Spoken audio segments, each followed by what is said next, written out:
देखिए, बिहार में ये अभी थर्ड फेज में जो 5 सीट के लिए चुनाव हो रहा है उसमें मुंगेर भी एक सीट है। 13 मई को वहाँ मतदान हो रहा है और उस क्षेत्र से ललन सिंह जो जदयू के पूर्व अध्यक्ष हैं वो सिटिंग एमपी हैं। इस बार लालू प्रसाद ने जो एक राजनीतिक समीकरण नए ढंग से साधने की कोशिश की तो वहाँ उस इलाके में कुर्मी जाति के हैं अशोक महतो जो कभी हिस्ट्री सीटर रहे हैं, 17 साल जेल में थे और वो बाहर हैं अभी। उनकी पत्नी को अभी नवविवाहिता पत्नी हैं, वो धनुक जाति के हैं, अनीता देवी, उनको टिकट दे दिया है, मैंने प्रत्याशी बना दिया है। तो एक और अब हालांकि अशोक महतो का इस जो बाढ़ मोकामा का जो टाल क्षेत्र है या कहिए कि मुंगेर कंस्टिट्यूंसी नेबरिंग है, अशोक महतो की जो राजनीतिक प्रतिद्वंदता थी या कहिए कि वहाँ जब जातीय तनाव हुआ था तो वारसलीगंज का इलाका है, शेखपुरा का इलाका है।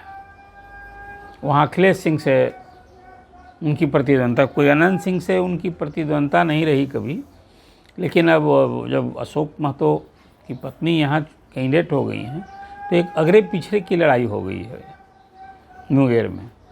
और अब मुंगेर जो आपने अभी कहा, अपनी चर्चा में बात कही कि ये हॉट सीट हो गई है, तो हॉट सीट हो गई है अशोक महतो एक और हैं और दूसरी ओर पेरोल पर अभी अनंत सिंह छूटे हैं, पूर्व विधायक हैं और कभी तो नीतीश कुमार के बड़े चहेते थे, बहुत नज़दीकी थी, ललन सिंह के बहुत नज़दीकी थी। लेकिन अब वो याद कीजिए 2019 का लोकसभा चुनाव, अनंत सिंह की धर्मपत्नी जो अभी मोकामा से एमएलए हैं, नीलम देवी, उस समय कांग्रेस की कैंडिडेट बनी थी।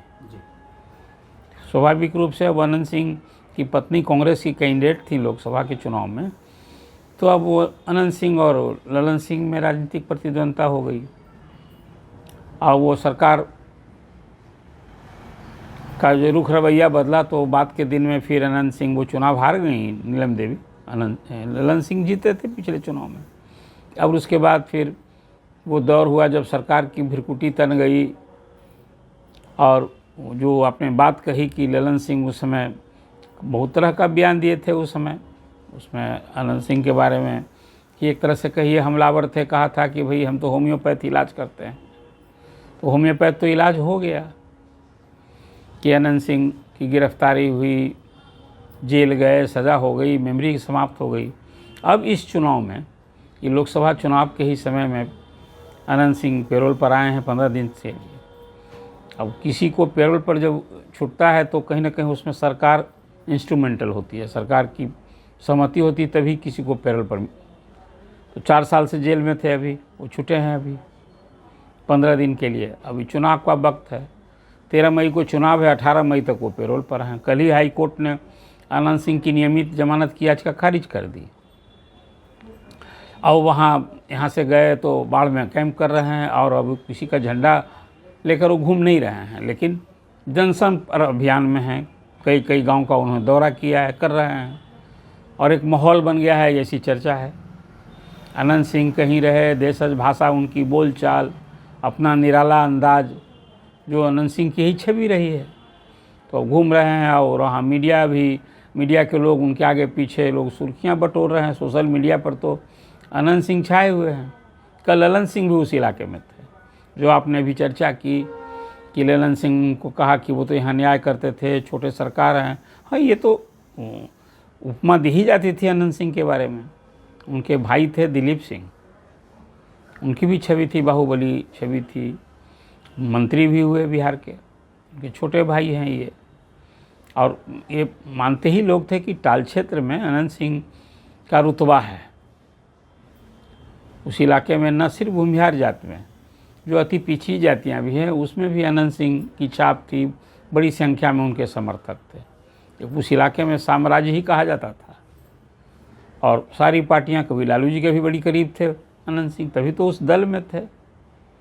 अब इस चुनाव के समय पैरोल पर आए हैं तो आप ये कहा जा सकता है कि मुंगेर में अभी 2 बाहुबलियों की धूम हो गई। वो 90 का दौर याद, हालांकि अब तो ईवीएम से चुनाव होता है, उस समय तो बूथ कब्जा होता था, मतपेटिका लूटी जाती थी।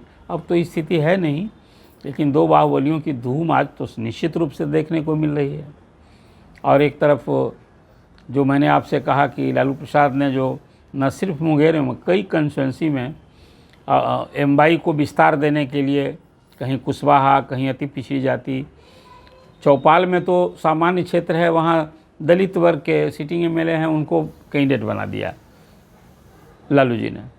तो एक नया समीकरण साधने की कोशिश को, मुंगेर भी उसका एक, मैं मानता हूँ कि ललन सिंह का इस बार का जो चुनाव है वो पिछले चुनावों से, कई बार वो तो सांसद बने हैं, ये चुनाव निश्चित रूप से थोड़े मुकाबले का चुनाव हो गया है।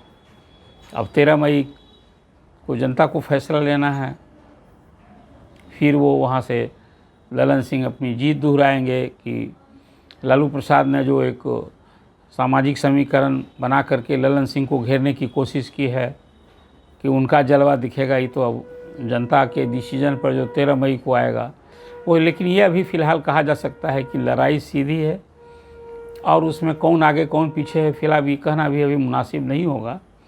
लेकिन हॉट सीट तो हो गई है और दो बाहुबलियों की धूम के कारण समूह की निगाह हो गई है कि क्या होगा कल। अब वहाँ प्रधानमंत्री भी गए थे, प्रधानमंत्री ने मुंगेर में सभा की और उन्हें तो खुल करके विभिन्न जाति समूह का नाम लेकर के और साधने की कोशिश की।